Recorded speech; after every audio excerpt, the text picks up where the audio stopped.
She thinks she's so funny. Yeah. Oh, she's so funny. Right. Hajili from Wikipedia. Hajili was an experimental project developed by the British Admiralty's Directorate of Miscellaneous Weapons Development, DMWD, during the final years of the Second World War for slowing the landing of airdropped supplies with rockets. Section 1. Development. The project was initiated by a request from the Army for a method of dropping heavy equipment and vehicles from aircraft at high speed, retaining the material's terminal velocity for as long as possible in order to minimize drift and damage from anti-aircraft gun batteries. It was further required that the material suffer only minimal or no damage from landing, and once dropped, be ready to deploy within minutes. The high falling speed ruled out parachutes, so the DMWD came up with the idea of loading the drops onto a platform surrounded with cordite rockets. These would fire at the last instant to decelerate the material to a safe landing speed.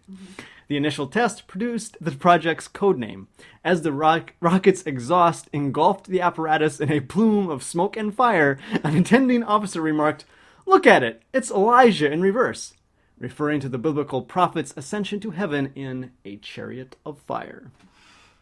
Section 2. Testing. Subsection. Initial tests. Once testing began, a number of problems became apparent.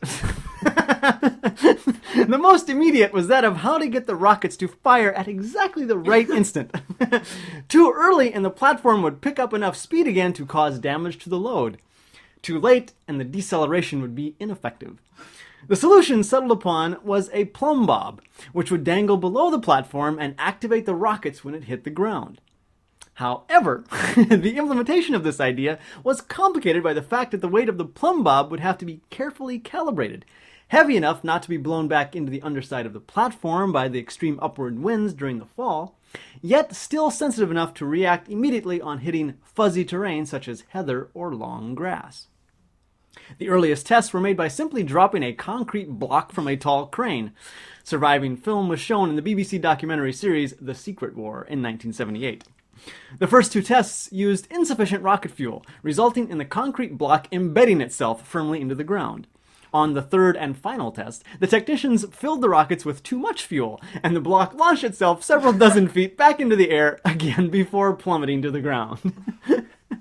A prototype device was constructed for use over water, since the relatively flat and smooth surface of the water would work as an idealized ground target, and with luck, the rig wouldn't sustain any damage from the fall. The weight for the plumb bob was worked out experimentally, and so the first full-scale tests began. A large concrete block was strapped to the top of the Hajili platform, and the rig loaded into a Lancaster bomber.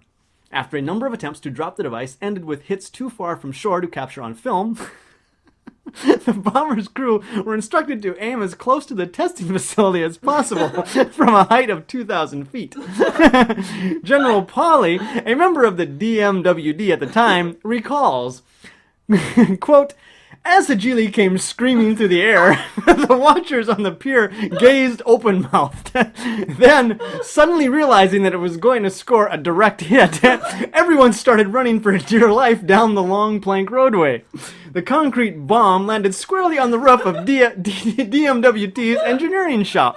It shattered through a massive steel joist and then demolished the covered way leading to the steamer jetty. Happily, there were no casualties, though the Wren cooks preparing lunch a few feet from the wrecked shelter thought the end of the world had come." End quote. On further testing, the initial 4-rocket design proved slightly ineffective.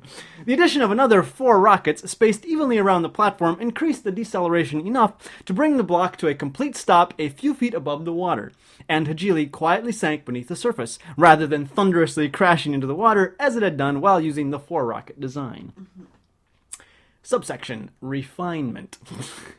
The DMWD attempted to procure a number of jeeps to load onto Hajili for testing the prototype over land.